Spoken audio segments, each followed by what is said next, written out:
Assalamualaikum warahmatullahi wabarakatuh. Anak-anak sekalian yang saat ini di rumah, dalam kondisi seperti ini kita harus tetap belajar ya.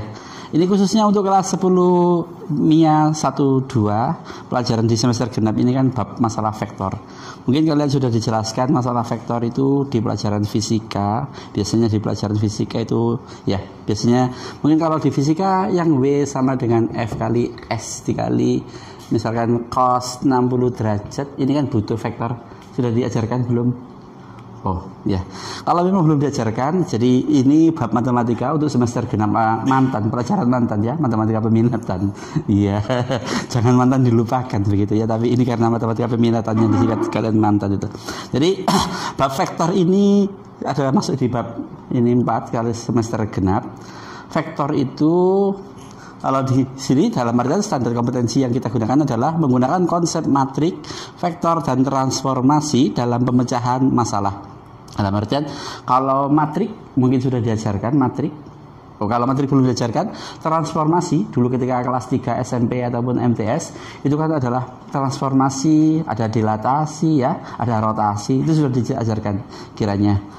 Nah, kita masuk materi yang ini dalam artian di vektor ini. Nah, KD yang kita pelajari nanti menggunakan sifat dan operasi aljabar vektor dalam pemecahan masalah, menggunakan sifat dan operasi perkalian skalar dua vektor dalam pemecahan masalah.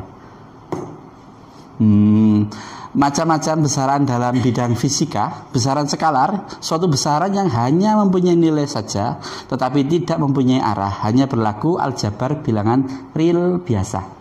Jadi besaran misalkan kalau kayak misalkan massa suatu benda itu 3 kilo, terus dalam artian jarak suatu tempat itu 200 meter, itu real dalam artian pengukurannya, tapi itu tidak punya arah. Tapi kalau vektor itu nanti punya arah. Seiring dengan kalau di pelajaran matematika itu kan ada yang namanya absis yang searah dengan sumbu X, ada yang searah dengan Y, itu namanya ordinat, istilahnya searah dengan sumbu Y. Jadi kalau digabungkannya biasanya kita menyebutnya adalah koordinat. Nah, kalau besaran vektor adalah suatu besaran yang mempunyai nilai sekaligus arah dan berlaku aljabar khusus yang dikenal sebagai aljabar vektor. Nah, ini nanti kita pelajari. Kenapa sih kok harus belajar vektor? Jadi vektor itu istilahnya sebuah besaran yang berarah. Nah, misalkan ya, doakan juga ya kalian nanti misalkan nanti setelah lulus dari Alia terus masuk menjadi pilot ataupun di navigasi pelayaran. Kalau seandainya di udara jadi pilot, belok ke arah kanan. Atau maksudnya instruksi belok ke barat, kan nggak tahu barat, timur, selatan. Nah, maka belok sejauh berapa itu vektor yang digunakan, termasuk penggabungan dari trigonometri. Oke, kita lanjutkan di sini. Besaran vektor dapat digambarkan dengan menggunakan ruas garis berarah. Terus panjang dari ruas garis merupakan panjang vektor atau besar vektor.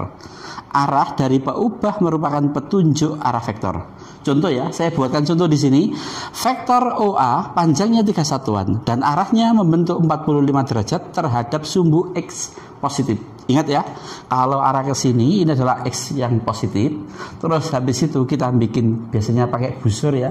Busur di sini ditentukan 45 derajat 3 satuan. Seandainya ini menggunakan senti, jadi di sini adalah 1, 2, 3. Jadi besarnya vektor OA itu adalah 3 satuan mengikuti derajat 45 derajat.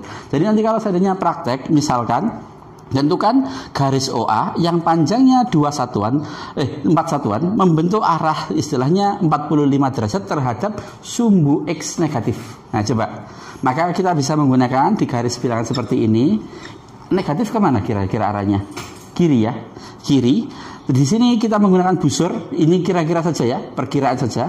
Kalau misalkan ini 60 derajat, terus andaikan ini dianggap sebagai 1, 2, 3, 4. Berarti ini adalah O sumbu pusat, ini adalah A, ini adalah X. Karena tadi yang diminta adalah negatif. Jadi arahnya ke kiri searah dengan sumbu X, tapi 60 derajat menggunakan busur.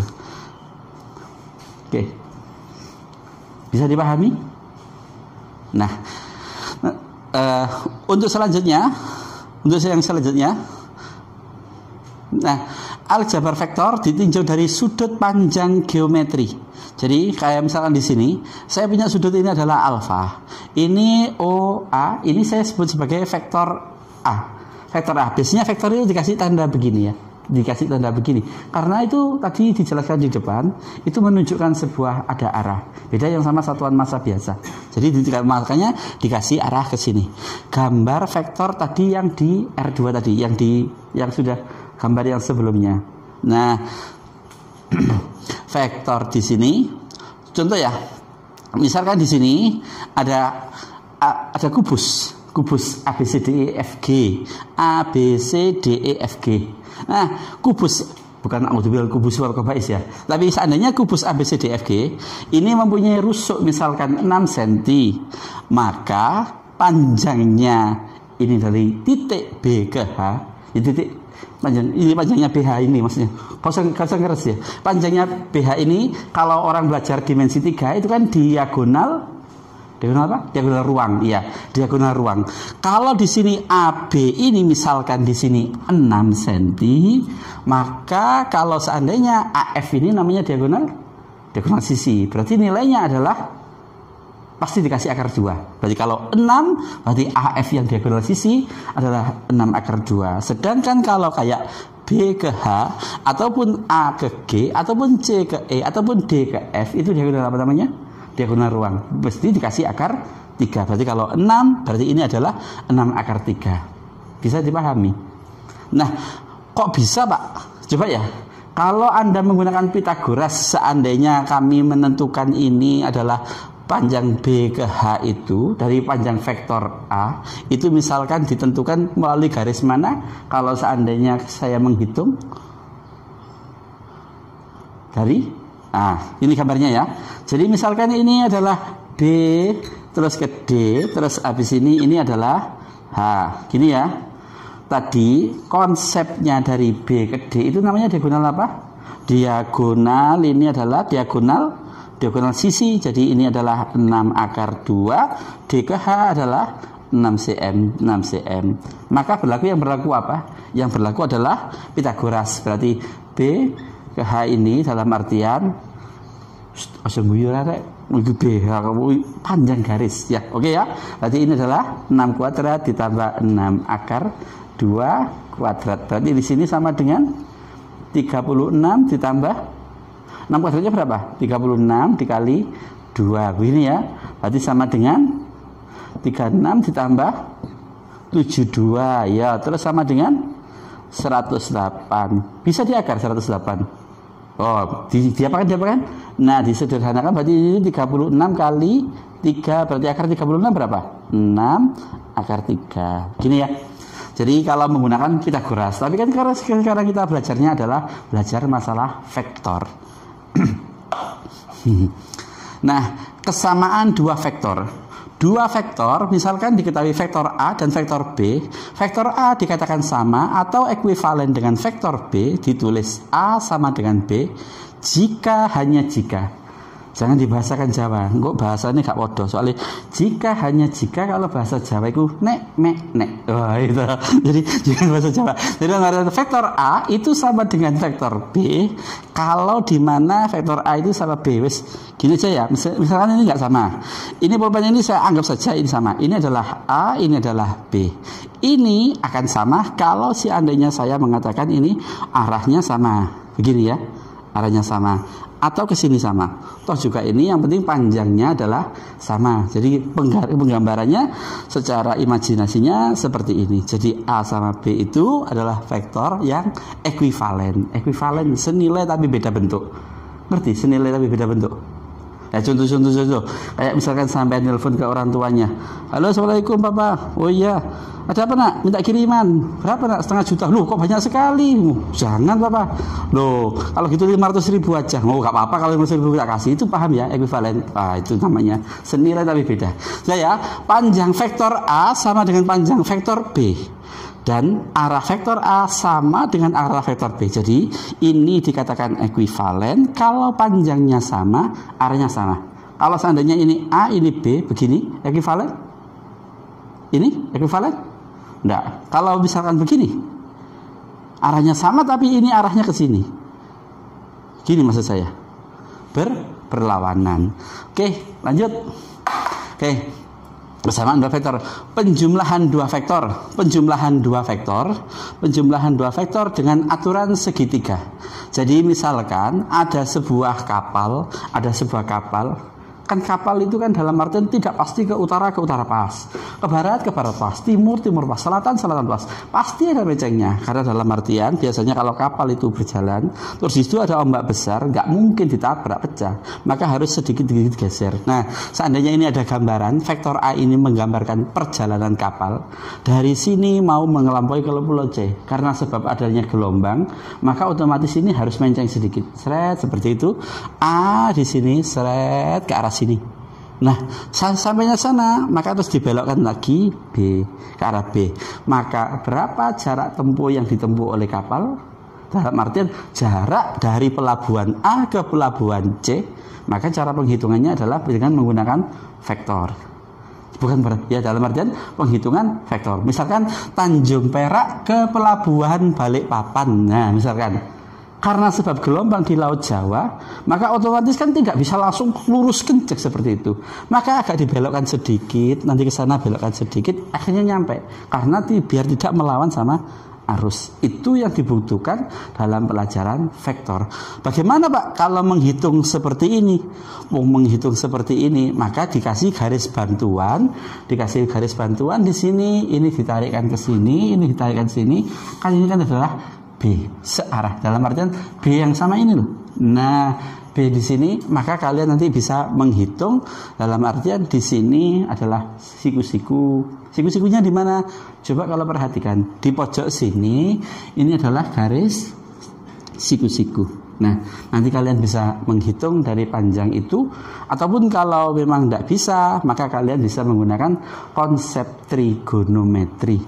Masih ingat konsep trigonometri?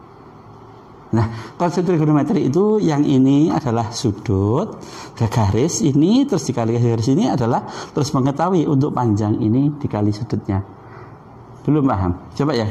Kalau misalkan seandainya ya ini tadi nggak begitu persiapan ya, ini maaf ya adanya kertas ini ya.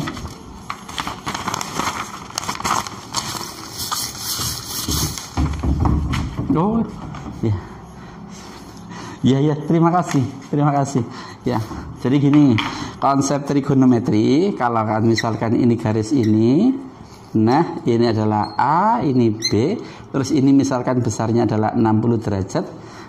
Kalau misalkan di sini adalah A, B, C, di sini maka AC itu sama dengan A kuadrat ditambah B kuadrat min 2A kali B kali cos yang menghadap di sini adalah cos 60 derajat.